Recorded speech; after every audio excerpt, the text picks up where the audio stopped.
Baie welkom by nog 'n video-opname van Flowering Almond. Vandag is die 17de boodskap in ons Desember uitdaging reeks waar ons kyk na verskillende vrouens in die Bybel. Vandag se vrou na wie ons kyk is Ester. Nou ek dink Ester is seker die mees bekende en beroemdste vrou in die Bybel se tydperk en vandag se dae ook. Ons hoor altyd van Ester konferensies en baie mense sal die vers vat, en miskien is jy geroep vir 'n tyd soos nou, en dit vat en dit aanhang, en dit is mooi, dit is wonderlik, dit is juist waarvoor dit daar is vir ons. Maar wat interessant is van Ester ook, is dat Rut is 'n boek, en Ester is 'n boek van die Bybel. Dus 2 boeke in die Bybel, waar die sentrale karakters van die boeke vrouens is. En dit is my verskriklik mooi om te weet dat reeds in God se woord is ons as vrouens nie uitgesluit nie. Hy ken ons harte, Jesus verstaan ons, God het 'n plan met ons, 'n doel met ons. Nou kom ons kyk gou-gou na die agtergrond.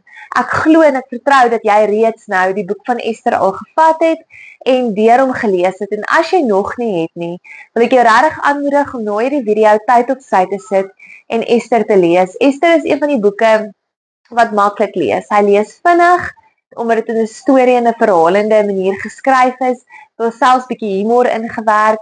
So dit is eintlik 'n verskriklike interessante boek om te lees.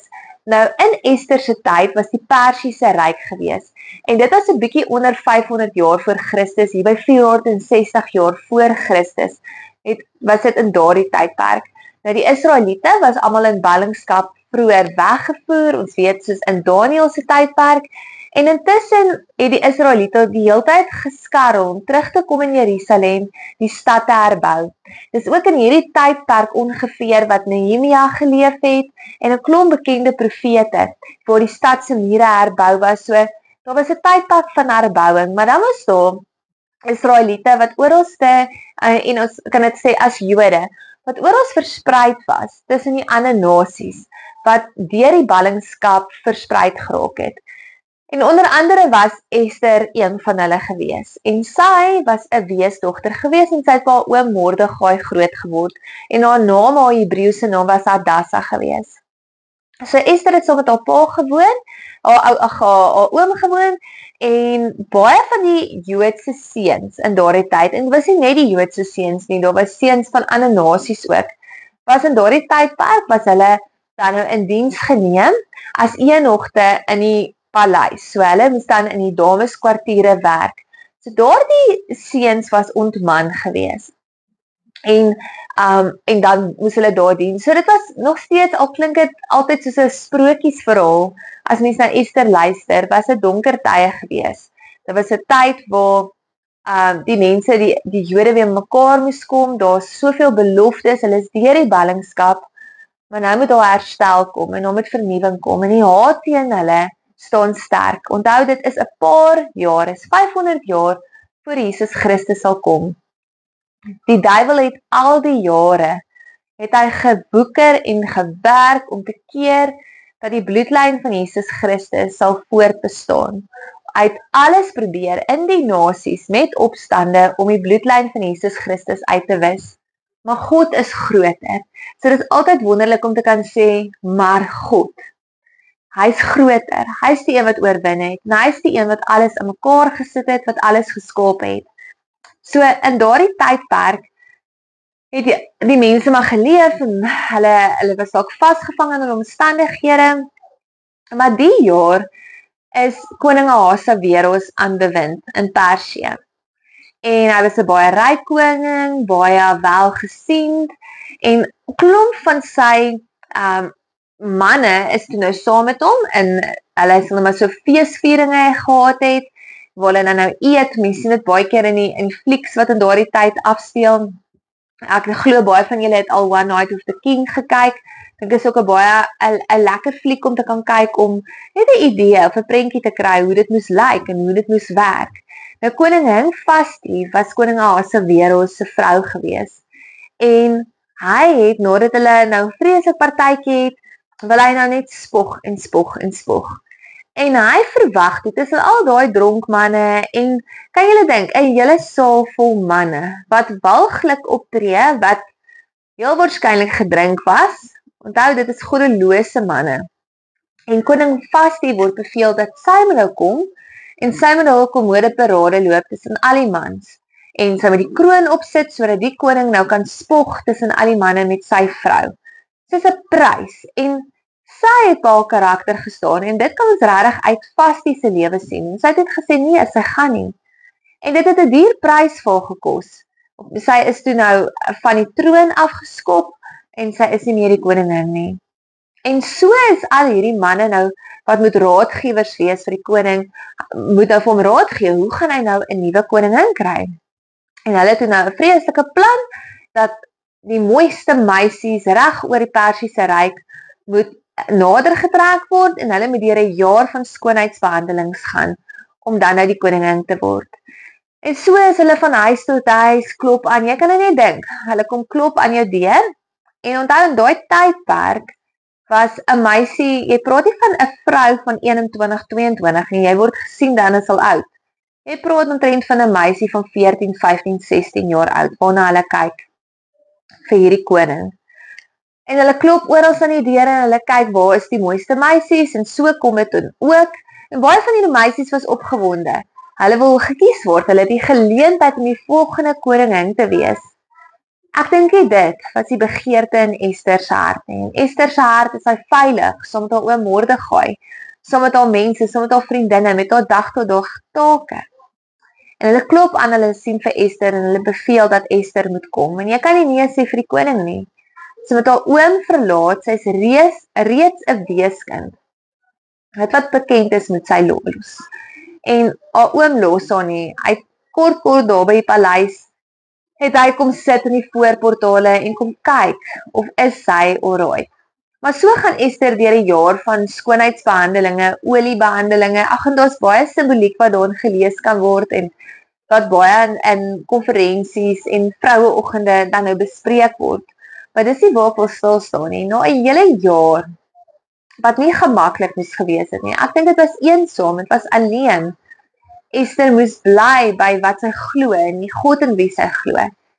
En toe moes hulle nou een vir een voor die koning verskyn. Jy voel soos 'n prys wat opgeveil word. En Ester daag op, want sy weet die Here het haar geroep en haar gemaak, en hy het 'n plan met haar lewe. Sy is nie besig om te ywer en om te wil wen nie. Sy is net daar, en sy daag in nederigheid op. En die koning sien iets anders by haar. Hy sien ook dat sy beeldskoon was, maar hy sien 'n anderste skoonheid, 'n dieper skoonheid, wat 'n innerlike skoonheid ook behels. Mens kan baie vrouens sien wat vreeslik mooi gepolish is. Die lippies is mooi opgeblaas, die wenkbroue is ekstra gedoen. Niks, ek kritiseer dit nie, ek bedoel net, alles word opgeblaas, die liposuction het gebeur. Ons sien dit soveel keer as ons televisieprogramme kyk, op sosiale media dophou. Alles is mooi blink gevryf. Maar die werklike ware karakter is nie daar nie. Die nederigheid, die godsvreesendheid, daai elegansie, dit ontbreek, want 'n wêreldse oppervlakkigheid het dit ingeneem. Nou Ester was nie een van daardie vrouens nie. Ester het 'n natuurlike skoonheid gehad, maar haar skoonheid het veral van binne af uitgestraal. So Ester het indruk op die koning gemaak, en hy het nou gesê dat sy die nuwe koningin gaan wees, en hulle is getroud. Nou, julle ken die verhaal hoe het verder loop, dat Haman in bewind was, en Haman spruit uit die Amalekiete uit, en die Amalekiete het vir jare en jare en jare 'n vete teen die Jode. En daai ding in hom, daai vete, daai jare se generasies wat die Jode haat, het 'n bose plan beraam binne in hom. En hy weet, hy wil die koning, hy's eers aan bewind, hy het die koning se guns, hy kry die seël, hy gaan 'n bevel uitrig dat die Jode op die einde van die dag vermoor moet word. Ester hoor daarvan deur haar oom Mordegai. Sy hardloop nie net na die koning toe nie. Onthou, in daai dae kon jy dit nie doen nie. Jy kan slegs in die koning verskyn wanneer hy jou beveel. Al is jy die koningin, het jy nie regtig baie sê nie. Jy is in jou kwartiere, en hy sal sê wanneer jy soontoe moet gaan. Verder moet jy stil bly.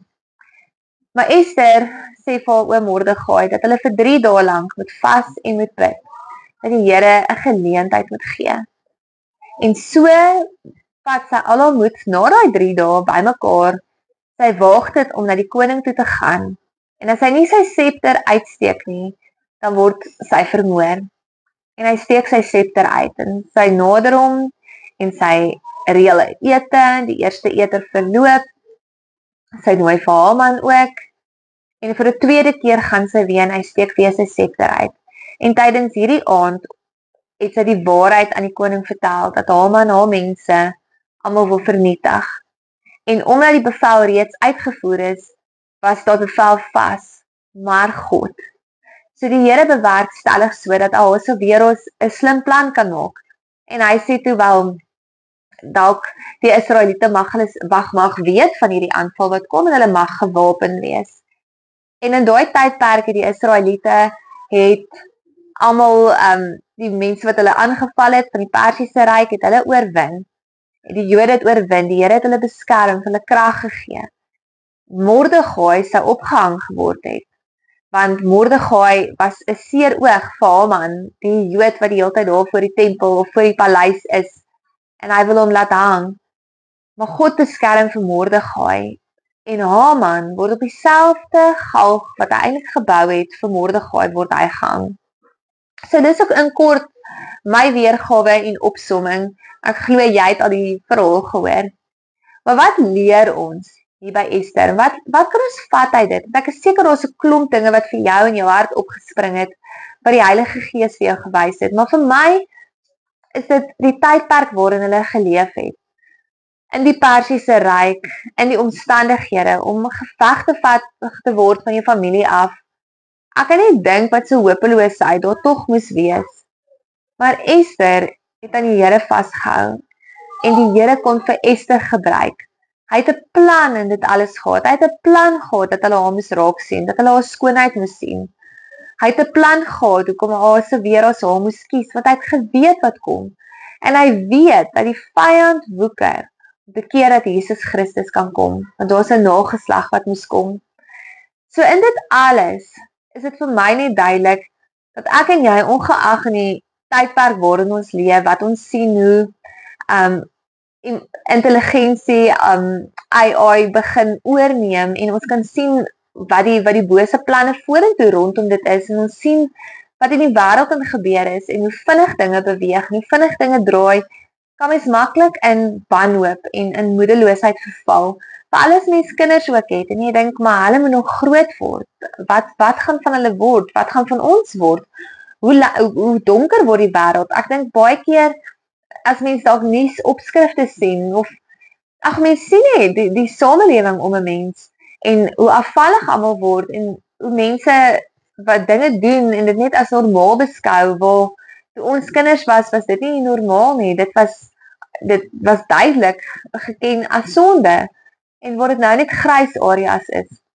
Dan kan mens baie afvallig, mismoedig raak en hopeloos raak en jy dink daar's geen hoop nie, daar's geen doel nie. Maar ek wil vir jou sê dat die Here weet dat ons hier moes wees. Hy het ons beplan vir 'n tyd soos nou, net soos hy Ester se lewe beplan het vir 'n tyd soos dan. Maar loop jy in die plan wat die Here vir jou het in 'n tyd soos nou? Ester het deur die skoonheidsbehandelings gegaan. Sy het opgedaag. Sy het nie net reageer nie, sy het gevra dat hulle moet bid. So sy het geglo om dinge bidend te doen.